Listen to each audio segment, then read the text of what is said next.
हजरत राबिया बसरी जिस वक्त सफर हज पर रवाना हुई तो आपका जाती गधा बहुत कमजोर था। जब आप अपना सामान लाद कर रवाना हो चुकी तो वह रास्ते में ही मर गया। यह देखकर अहले काफिला ने अर्ज की, आपका सामान हम लोग उठा लेंगे, लेकिन आपने फरमाया कि मैंने तुम्हारे भरोसे पर सफर नहीं किया। यह सुनकर अहले काफिला आपको तहाँ वहाँ छोड़कर आगे बढ़ गए। उस वक्त आपने बारगाह इलाही में अर्ज की, एक नादार आजिज के साथ क्या यही सुलूक किया जाता है कि पहले तूने अपने घर की जानिब मधु किया, फिर रास्ते में ही मेरे गधे को मार डाला, मुझको जंगल में तन्हा छोड़ गया। अभी आपका शिकवा न होने पाया था कि गधे में जान आ गई। आप उस पर सामान लाद कर मक्का रवाना हो गई। एक रावी का बयान है कि अरसा दराज के बाद मैंने इस गधे को मक्का मुअज़्ज़मा के बाजार में फरोख्त होते देखा। इससे मालूम होता है कि आपकी बरकते दुआ से उसकी उम्र तवील हुई। जब आप मक्का मुअज़्ज़मा पहुंची तो अय्याम बयाबा में मुकीम रहकर खुदा से इल्तिजा की कि मैं इसलिए दिल गिरफ्ता हुई कि मेरी तख्लीक तो खाक से हुई है और काबा पत्थर से ताबीर किया गया, लिहाजा मैं तुझसे बिला वास्ता मुलाकात की मुतमन्नी हूँ। चुनांचे बिला वास्ता अल्लाह ताला ने मुखातिब करके फरमाया कि ए राबिया, क्या निजाम आलम धर्म भरम करके तमाम अहले आलम का खून अपनी गर्दन पर लेना चाहती है? क्या तुझे मालूम नहीं कि जब मूसा ने दीदार की ख्वाहिश की और हमने अपनी तजल्लियात में से एक छोटी सी तजल्ली को तूर पर डाली तो वह पाश पाश हो गया। इसके बाद जब आप दोबारा हज को गयी तो देखा कि खानाए काबा खुद आपके इस्तकबाल के लिए चला आ रहा है। आपने फरमाया कि मुझे मकान की हाजत नहीं बल्कि मकीन की जरूरत है, क्योंकि मुझे हुस्न काबा से ज्यादा जमाले खुदावंदी के दीदार की तमन्ना है। हजरत इब्राहिम बिन अदहम रहमतुल्लाह अलैह जब सफर हज पर रवाना हुए तो हर गम पर 2 रकात नमाज अदा करते हुए चले। मुकम्मल 14 साल में मक्का मुअज़्ज़मा पहुँचे। दौरान सफर यह भी कहते जाते कि दूसरे लोग तो कदमों से चलकर पहुँचते हैं, लेकिन मैं सर और आंखों के बल पहुँचूंगा।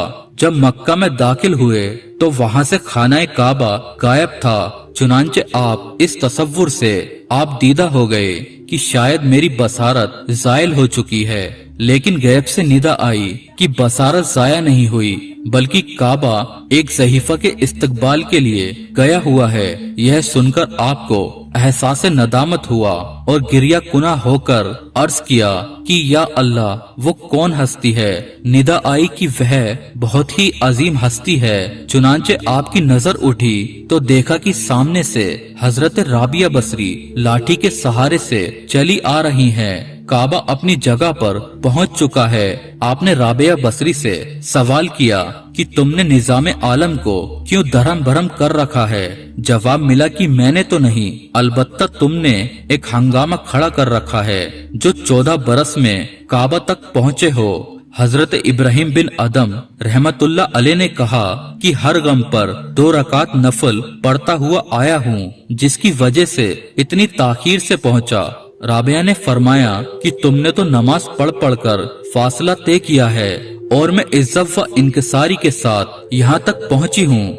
फिर अदायगी हज के बाद अल्लाह ताला से रोकर अर्ज किया, तूने हज पर भी अजर का वादा फरमाया है और मुसीबत पर सब्र करने पर भी, लिहाजा अगर तू मेरा हज कबूल नहीं फरमाता तो फिर मुसीबत पर सब्र करने का ही अजर अता कर दे, क्योंकि हज की अदम कबूलियत से बढ़कर कौन सी मुसीबत हो सकती है। वहाँ से बसरा वापस होकर इबादत में मशगूल हो गयी। जब दूसरे साल हज का जमाना आया तो फरमाया कि गुज़श्ता साल तो काबा ने मेरा इस्तकबाल किया था और इस साल मैं इसका इस्तकबाल करूंगी। चुनांचे शेख फरीदुद्दीन के कौल के मुताबिक मौका पर आपने जंगल में जाकर करवट के बल लुढ़कना शुरू कर दिया और मुकम्मल 7 साल के अरसा में अरफात पहुंची और वहाँ यह गैबी आवाज सुनकर इस तलब में क्या रखा है, अगर तू चाहे हम अपनी तजल्ली से भी नवाज सकते हैं। आपने अर्ज किया कि मुझ में इतनी कुव्वत व सख्त कहाँ अलबत्ता रुतबा फक्र की मुतमन्नी हूँ। इरशाद हुआ कि फक्र हमारे कहर के मुतरादिफ है, जिसको हमने सिर्फ उन लोगों के लिए मखसूस कर दिया है जो हमारी बारगाह से इस तरह मुतस्सिल हो जाते हैं कि सरे मुंह फर्क बाकी नहीं रहता। फिर हमने उन्हें लज्जत विसाल से महरूम करके आतिशे फिराक में झोंक देते हैं, लेकिन इसके बावजूद इन पर किसी किस्म का हुज़्न व मलाल नहीं होता, बल्कि हुसूल कुर्ब के लिए अज़न सरे नो सरगमे अमल हो जाते हैं।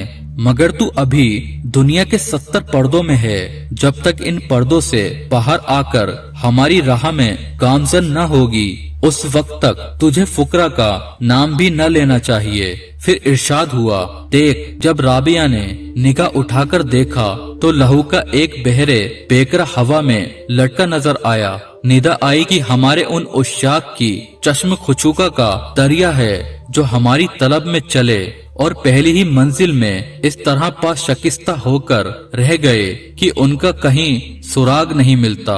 राबिया बसरी ने अर्ज किया कि उन उश्शाक की एक सिफत का मुझे भी मुजहारा करवा दे, मगर यह कहते ही उनकी निस्वानी मजबूरी हो गई। यह निदा आई कि उनका मकाम यही है जो 7 बरस तक पहलू के बल लुढ़कते हैं, ताकि खुदा तक रसाई में एक हकीर सी शे का मुशाहदा कर सके। जब वह कुर्ब मंजिल तक रसाई हासिल कर ले तो एक हकीर सी लज्जत उनकी राहों का मकसूद करके रख दे।